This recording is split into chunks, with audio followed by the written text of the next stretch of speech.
This is my first ever YouTube video, and I'm going to show you how you can take a lightly damaged Salvage and fix it with limited space and hopefully make some profit. So what's the project? I've bought this Q5, it's on a 10 plate, I bought it from Copart. I'm not new to Salvage, I have got a workshop, I'm also into motorsport, I've built several race cars. So why, might you ask, am I at the back of my mum's with an Audi Q5? And the reason for that is because I wanted to sort of do this one in a little bit more of a real world environment. People that want to start out, you know, making a little bit of extra money on the side, or maybe you're a petrol head like me and you just want to give it a go. You know, you might be trying to do this on the street or down the side of a house. So I've actually come to my mum's house to do this one, and not my lovely luxury workshop like what Matt Armstrong has got, where everything is nice and easy and you've got 4-poster ramps and all the rest of it. So I'm going to do this one and probably the next couple actually at the back of my mum's with limited space, limited access. As you can see, I've got plants to deal with. I'm not going to take on huge bodywork. I have done huge bodywork and even jig work in the past.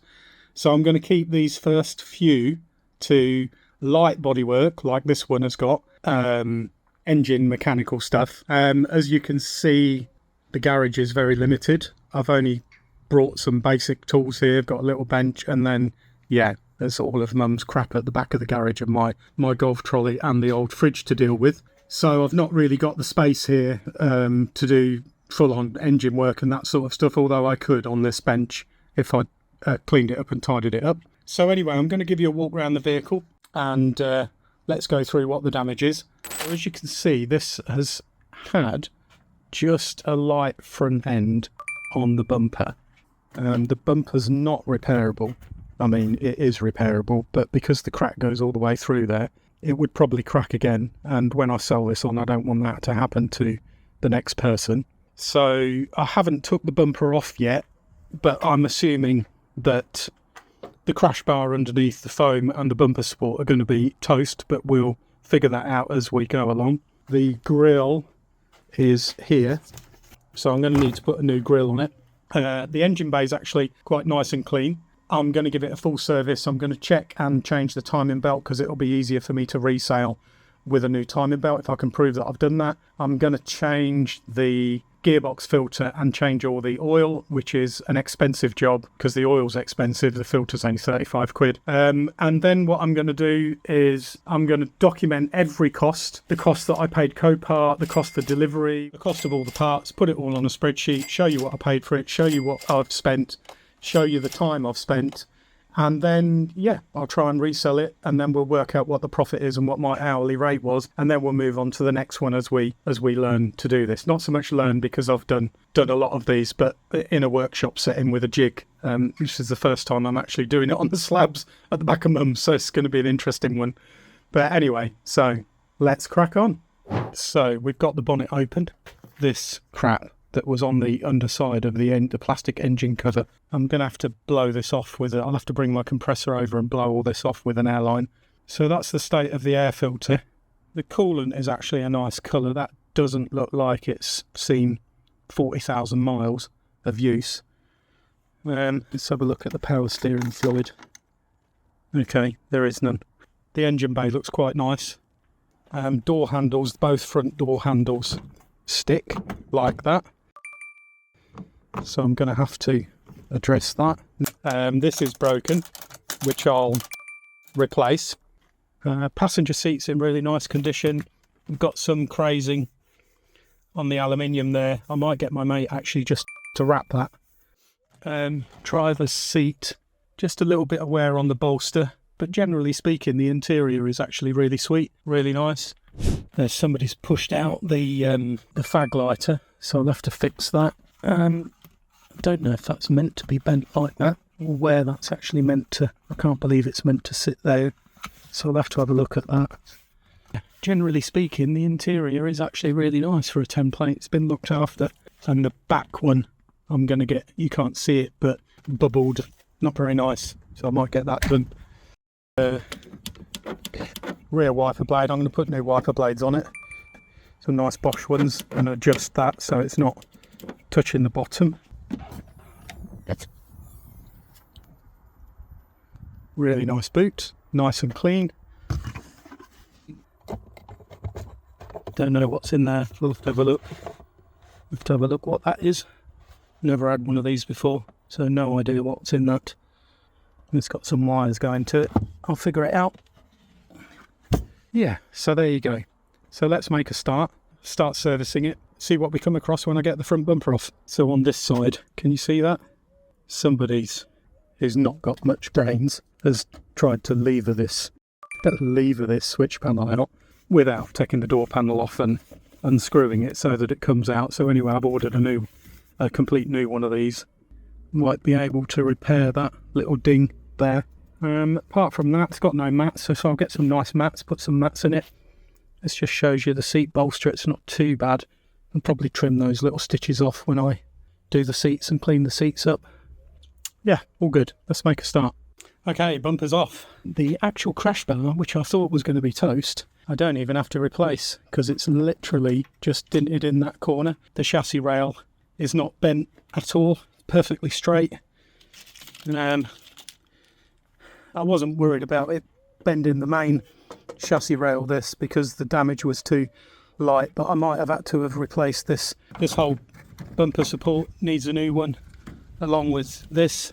Unfortunately, the headlight's got a crack in it, so I'm going to have to put a new headlight on it. Headlight washer is snapped off, so this is a little bit bent. Actually, that's snapped off and probably only cheap to replace that. Yeah, the whole thing's cracked, so I'll probably do that as well. So, jackpot as far as damage goes, because that is really easy to repair. Straighten this out, new bumper support, new headlight washer, new bumper, new foam insert for the bumper, and that's it for the front end. No damage to the radiators, no damage to the intercooler, no damage to the aircon condenser, although it could do with a brush down clean, which I'll do. Yeah, let's crack on then. Okay, everything's off. Been pretty lucky with the damage. I've actually ended up taking the crash bar off. There was no way that I was going to bend that back out, and they both angle out, and they're both angling out the same because I've measured them. So I've got away with it. Don't need to buy a new one of those, which is nice, but everything else is off. Now I've just had the timing belt cover off, and I can tell just by looking at that belt's never been changed. So that's the original belt. It's done 100k easy, looking by how dirty that is and the pulleys, and the belt's starting to crack as well. So I'm going to do the timing belt job. I can pull this front end off into what they call service position and just loosen everything off and pull it, and that might give me, it's meant to give you enough space to do the timing belt. Then it makes doing the timing belt an absolute breeze. Either way, I'm going to clean all this up as well and get rid of all this crud, clean all these covers up. But then what I'll be able to do is I'll be able to sell it with peace of mind, knowing, you know, that I've done the best of it and replaced everything on it that should be replaced to get it a really good service. The tyres are actually in good condition, although the front left is strangely more worn than all the others. So brake pads look pretty good. Apart from that, there's actually not really any dings in the bodywork at all, which is really nice. So I've pulled the front end off into what they call service position.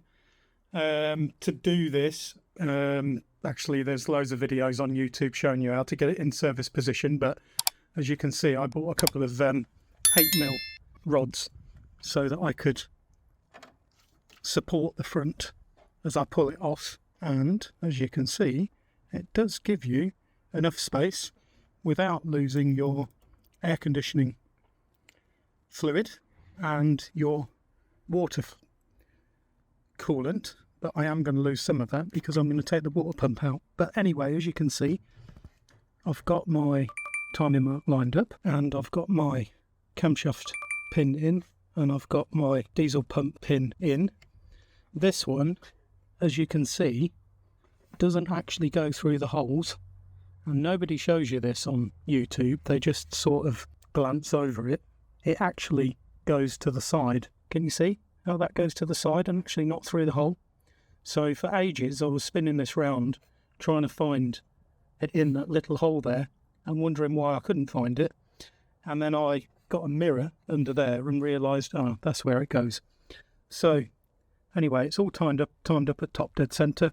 So now what I'm going to do is I'm going to loosen the bolts for the camshaft pulley, loosen the bolts for the fuel pump pulley, take this pulley and cover off and put the clamp on, and then change the timing belt. So we'll crack on and do that. One thing I've also realised with doing this YouTube stuff is you can't do it on your own, because either I need cameras on tripods or I need somebody actually filming me doing the jobs. So I'm going to address that and see what other people use, and yeah, then I can start having extra cameras when I come to editing this video. So anyway, let me crack on with taking the old timing belt off and putting the new one on. So one more thing I want to show you is actually the timing on this is really slightly out. Like, I've got my pins in the top, but as you can see at the bottom there, can you see that? How the pin's just off to the right? So not uncommon with a really old timing belt, and maybe they didn't do such a good job when they first put it on. Although with it being probably the original belt, they probably did, but either way it's out. So I'm going to address that and just bring it back in when I put the new belt on. Only needs to move about 1/2 degree there to get that pin in. So belt's off, and as you can see, I've just slightly backed off the crank, probably 1/2 degree really, just to get that locking pin in nicely. So now the crank's in the right position, which it wasn't before, and the camshaft is in the right position, and the fuel pump is in the right position, and you can see that's where the pin goes on the outside. So if you're going to do one of these, it doesn't go through the holes, it doesn't go through this slot here, it doesn't go through that hole there, it goes to the outside through that little slot there and then into the backing plates. So the next thing I've got to do is take the water pump out, which should be 3 bolts, and then get my drain tray underneath, because coolant's going to piss out all over the place. So I'll crack on and do that. The timing belt itself does look, I mean, it's not really got any cracking on it as such. It is rock hard, so I do, and there's no markings on it at all. So no, you know, it's not a gates or anything like that. So I do surmise correctly. I think that is the original belt. It's done 100,000 miles. So definitely the right thing to do to change it. There's all the pulleys and everything that came off it. It's just such a joy to work in this wonderful workshop.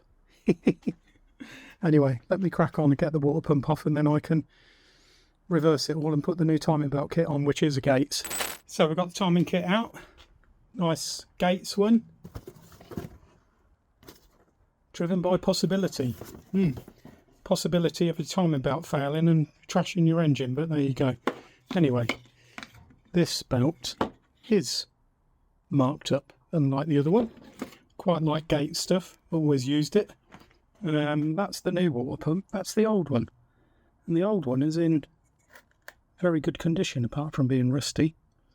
But anyway, let's get the new one in, and then I can start putting the new timing belt on. Right, new timing belt's on. And water pump. As you can see, I've tightened the tensioner round to the mark. Everything lines up.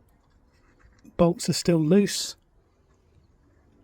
so that when you tighten the tensioner, it can pull the wheels round. All looking good. Just need to check the torques of this one, and this one. They're all M8s. I normally do an M8 to 25 Newton meters, and unless the manufacturer says he wants it different, everything's still timed up. Camshaft, crankshaft is still timed up. So yeah, all I've got to do now is tighten these back up, tighten these back up, check the torques, and that's the timing belt done.